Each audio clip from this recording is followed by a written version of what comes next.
Some players arrive at a league and quietly make their mark. Others explode onto the scene and rewrite the rules of the game. Cristiano Ronaldo belongs firmly in that second group. When he first stepped onto English soil as a fresh-faced teenager, nobody really knew what to expect. By the time he left 8 years later, he was the most feared attacker in world football. Nearly a decade on, he returned for a second chapter, older, wiser, hungrier for records even as the league around him had changed.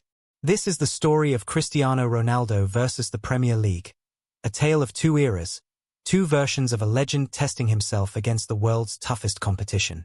If you love football, sit back, hit subscribe, and get ready for a ride through time, emotion, and sheer talent.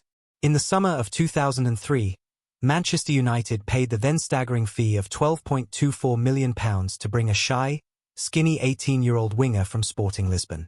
Few could have guessed they were signing a future 5-time Ballon d'Or winner. He arrived with lightning pace, silky footwork, and a determination that burned behind his quiet smile. Early on, he danced past defenders in swirling maelstroms of flicks and step-overs. Fans fell in love not just with what he did on the ball, but how he did it, effortless, almost playful. Coaches saw in him an almost frightening will to succeed. It wasn't just about goals. It was about pushing himself every training session, every preseason tour.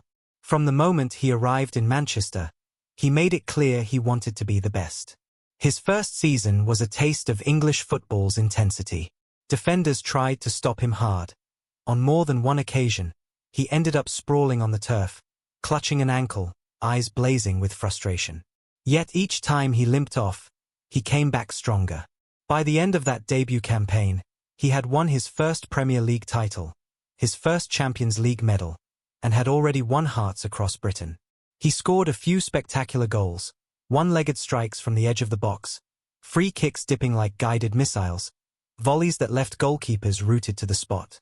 He was growing before our eyes, turning from promising youngster into unstoppable force.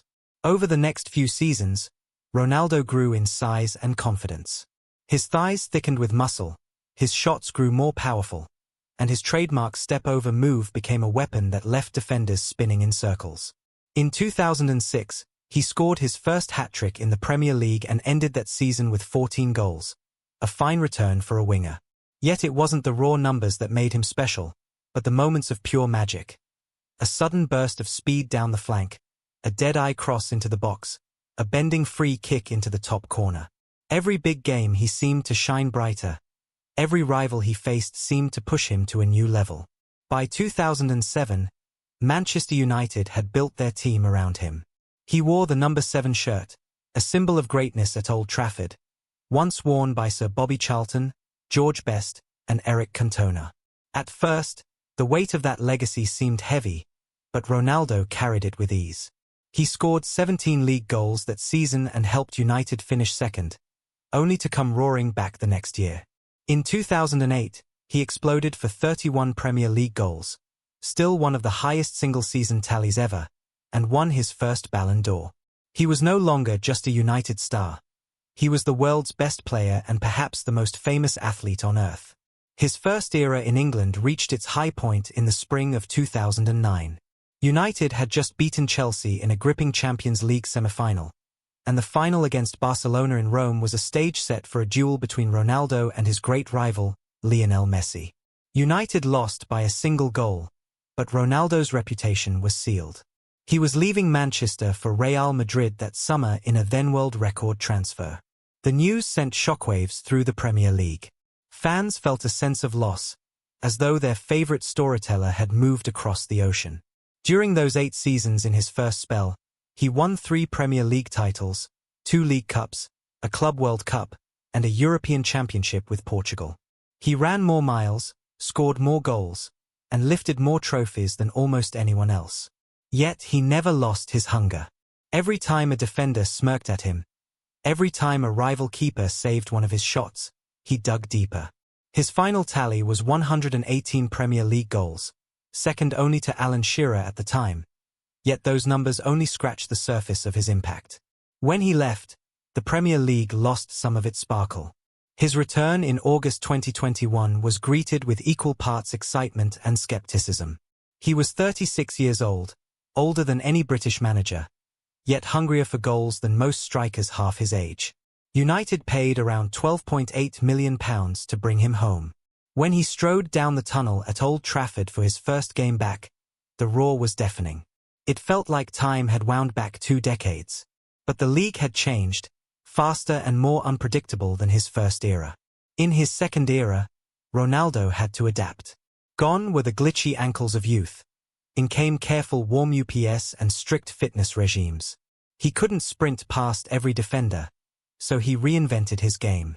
He became a master of positioning, a predator in the box who timed his runs to perfection.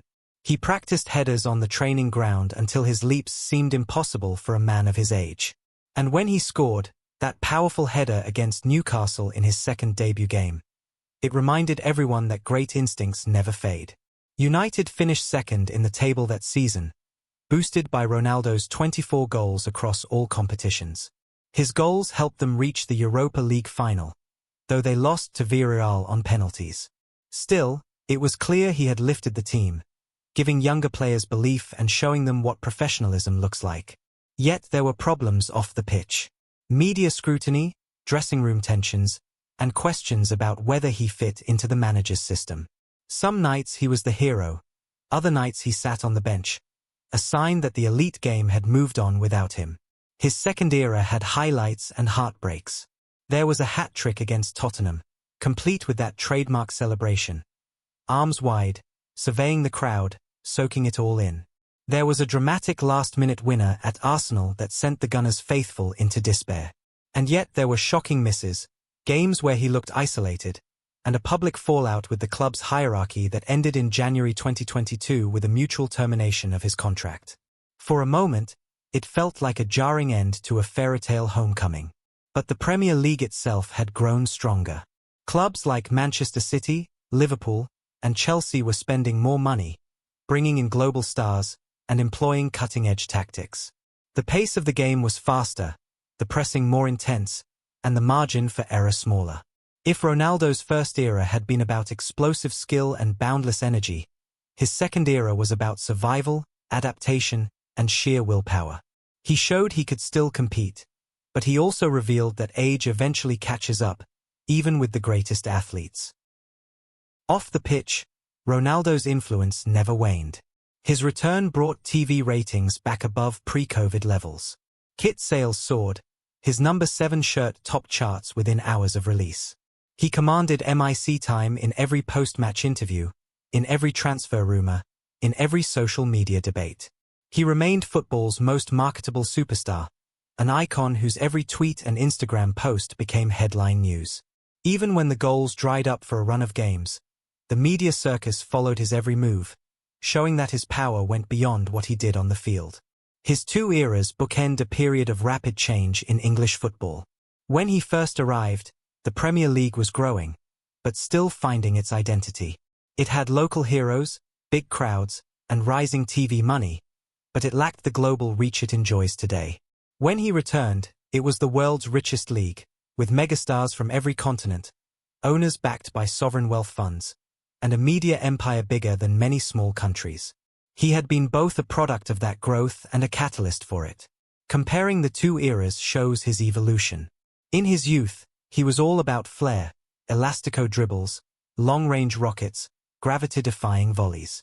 In his later years, he became a clinical finisher, a box-bound assassin who knew exactly where to be, when to be there, and how to punish the smallest mistake by a defender. The exuberance of the young Ronaldo gave way to the ruthlessness of the veteran. Both versions carried the same DNA, relentless drive, unshakable confidence, and a desire to win at all costs. The Premier League learned from him, too. Coaches studied his movement, defenders analyzed every flick, goalkeepers adjusted their positioning based on his shot patterns. Youth academies began recruiting wingers who could mirror his explosive style, while sports scientists used his training data to push their own players harder. He was both waveform and waveform shaper, a star on the pitch, a trendsetter off it. In the end, Cristiano Ronaldo's story in England is one of peaks and valleys, of triumphs and trials. He gave Manchester United some of their greatest moments in modern times, and he returned to remind everyone exactly why he was considered the world's best. He broke records, most goals for a single Premier League club, fastest to reach 50 goals, most European away goals, and yet he also faced the reality that time spares no one. When he finally left the league for the second time, to return to Sporting Lisbon on loan and then move to Al Nassr, fans on both sides of the debate paused. Some cheered his departure, saying his second spell was too tarnished by off-field drama.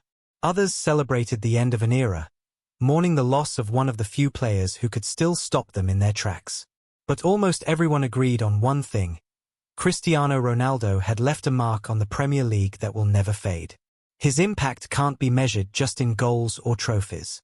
It lives in the memories of those first-touch wonders, the Champions League nights, the wall-to-wall headlines.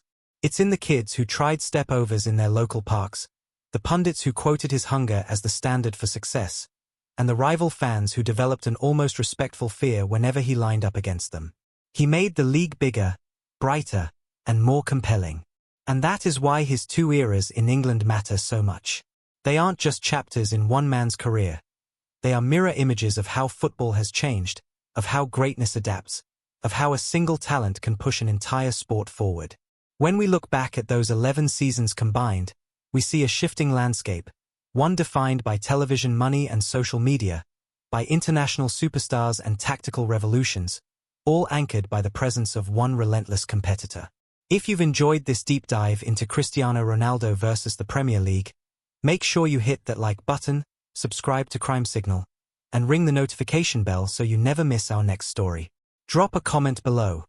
Which Ronaldo moment in England is your all-time favorite? The first Thunderbolt free kick? That incredible hat-trick at Tottenham? Or his vintage header on his second debut? We want to hear from you. Football gives us heroes, villains, and legends.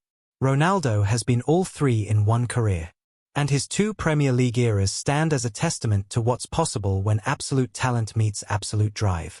Thank you for watching, and stay tuned, because on Crime Signal, we always go deeper than the final whistle.